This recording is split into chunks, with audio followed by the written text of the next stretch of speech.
Assalamualaikum warahmatullahi wabarakatuh.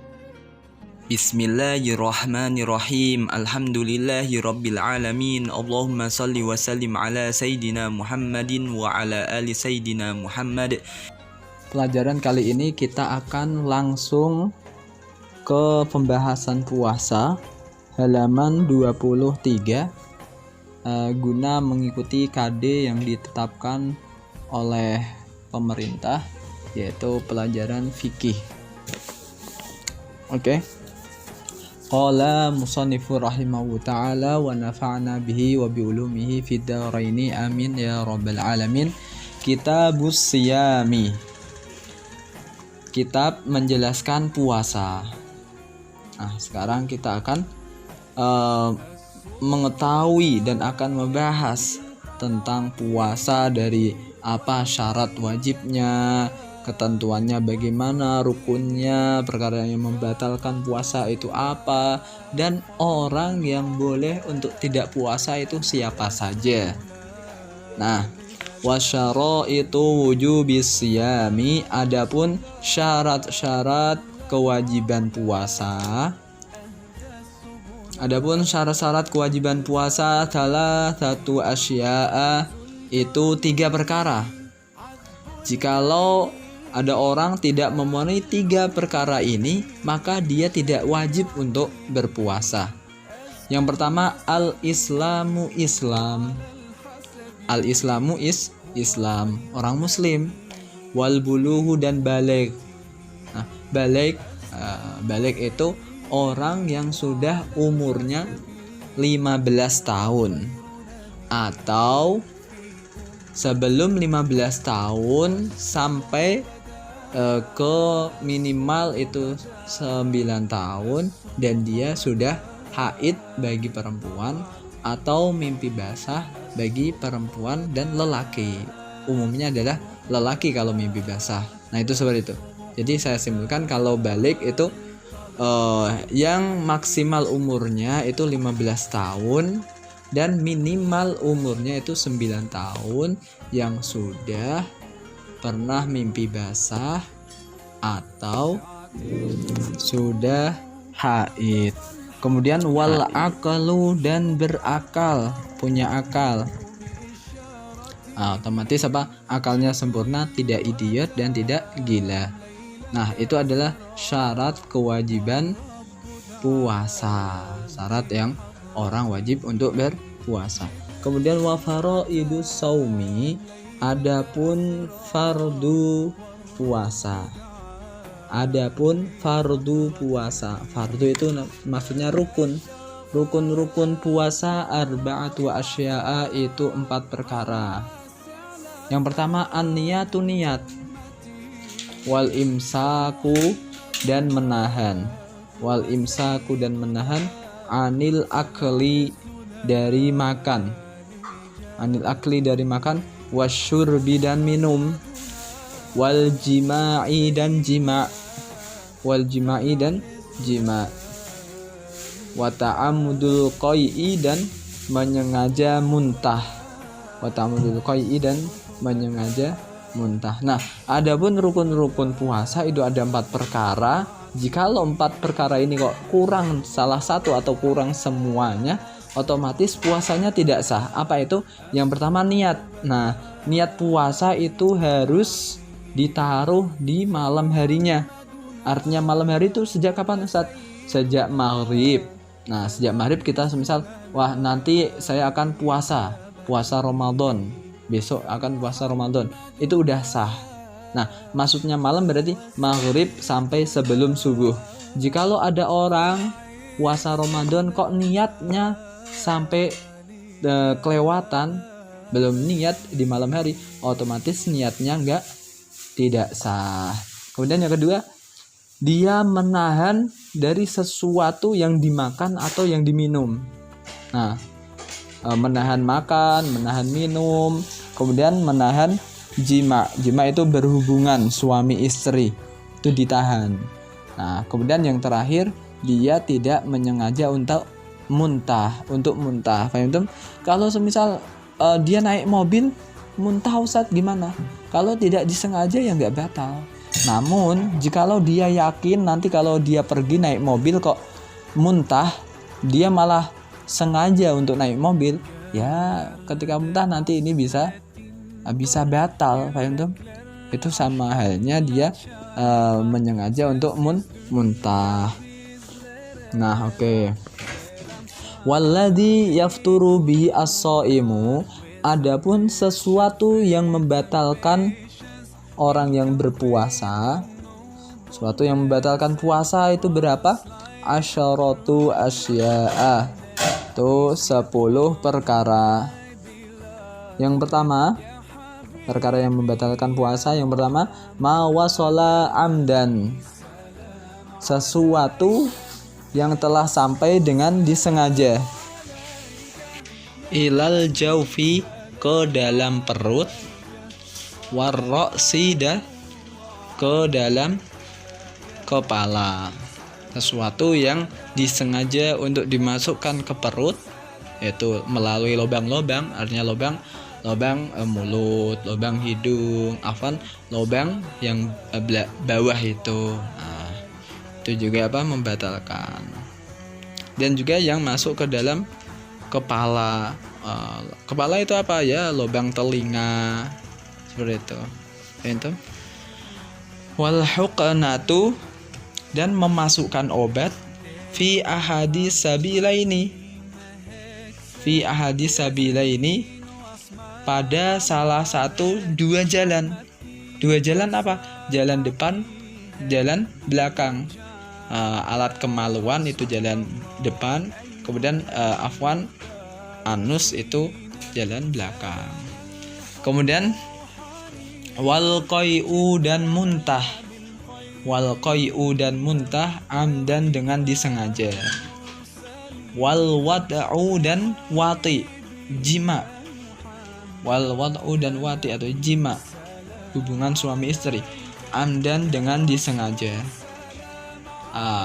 Watinya di mana? Fil farji, di dalam farji. Fil farji, di farji. Farji itu alat vital wanita.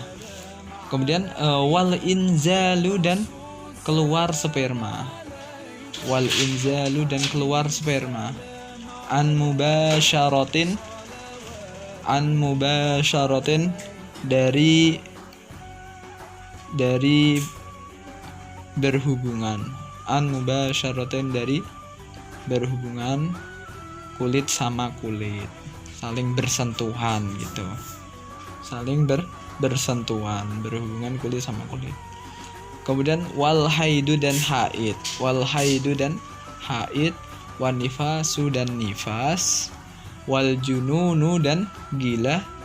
Wal jununu, dan gila. War riddatu, dan murtad. Na'udzubillah min dzalik. Semua ini yang ada 10, jikalau salah satunya saja kok dilakukan, otomatis puasanya batal. Tadi yang pertama, masukkan sesuatu ke perut atau ke kepala, kemudian memasukkan obat ke dalam dua alat, alat depan, alat belakang, kemudian menyengaja untuk muntah, sengaja wati, jima.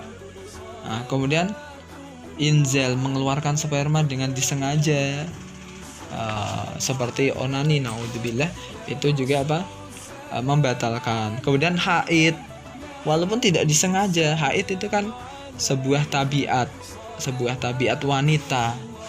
Itu juga batal puasanya, walaupun dia tidak mau, misalnya itu sudah menjadi sunnah.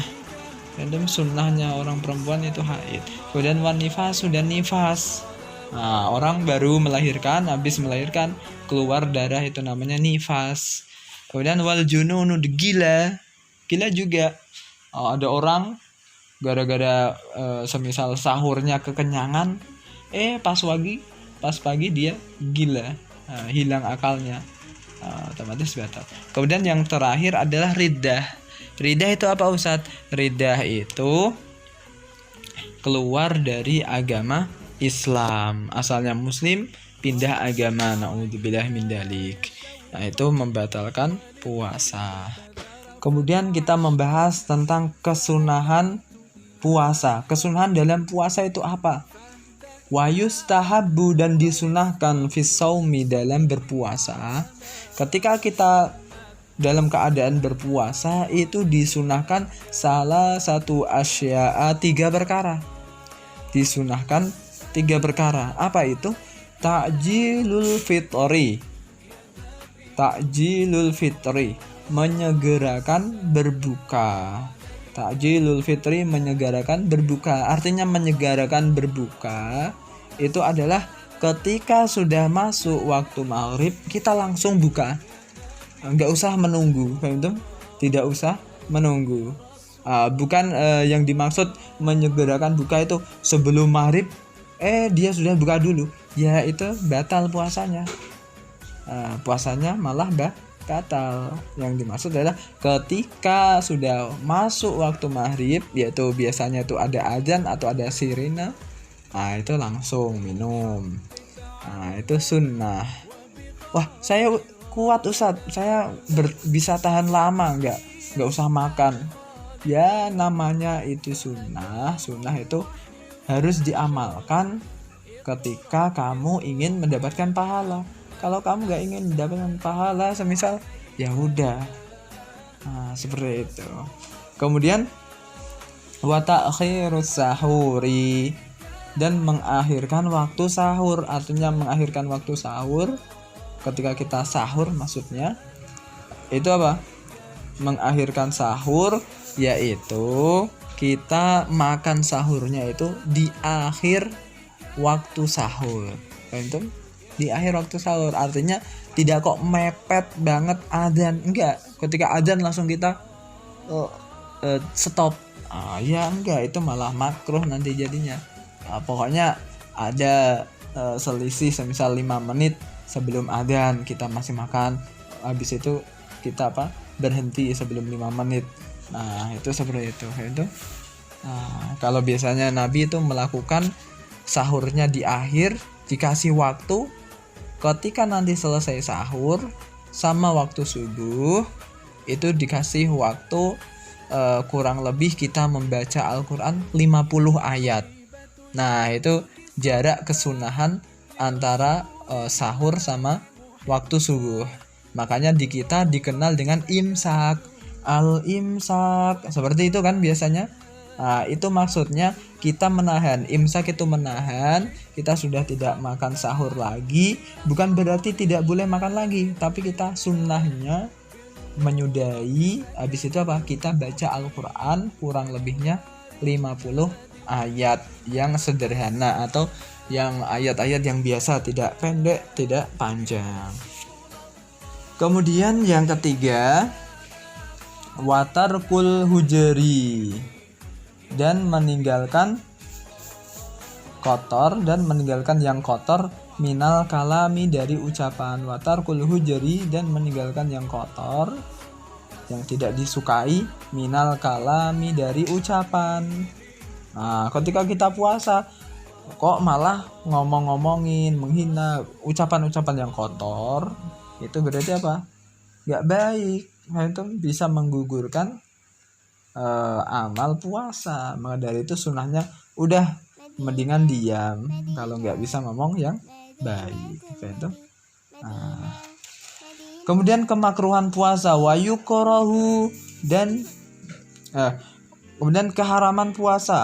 Maksudnya puasa yang diharamkan itu apa aja? Wa yahrumu, dan haram. Siyamu khamsati ayyamin, puasa 5 hari.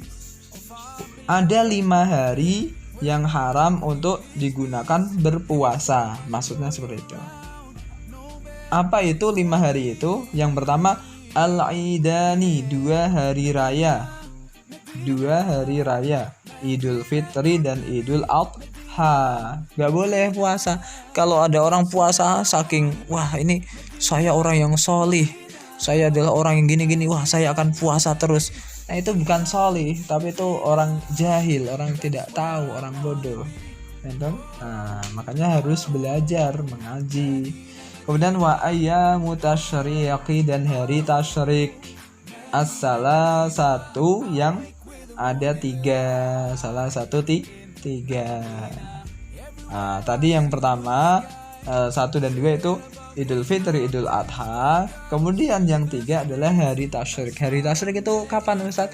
Hari tasyrik itu hari pada tanggal setelah Idul Adha, yaitu tanggal 11, 12, 13. Itu namanya ayyamut tasyrik. Kemudian selain ada puasa yang haram, ada juga puasa yang makruh. Artinya makruh gimana? Artinya makruh itu tidak disukain. Itu tidak disukain. Ketika dia menjalankan puasa ya otomatis tidak dosa, namanya makruh, tidak dosa. Dan ketika dia tidak melakukannya juga tidak mendapatkan apa-apa. Kemudian wa yukrahu, dan dimakruhkan saumu yaumi syakki, berpuasa pada hari syak. Berpuasa pada hari syak illa ayyuwafiqa, kecuali dia bertepatan adatan dalam kebiasaan lahu baginya, maksudnya kebiasaannya. Tidak boleh puasa hari syak, hari yang diragukan, hari yang ragu. Hari ragu itu apa? Hari yang mana setelah tanggal 29 Sya'ban. Nah, otomatis tanggal 30. Maksudnya syak itu bagaimana? Kan dalam kalender Qamariyah atau Hijriyah itu kan tanggalan kita, tanggalan umat muslim itu kalau nggak 29 ya 30. Tidak ada yang 28 atau 31, kan nggak ada. Nah, otomatis ketika kalender kita berpotensi untuk 29 saja, habis itu nanti pindah bulan, nah kita itu ragu.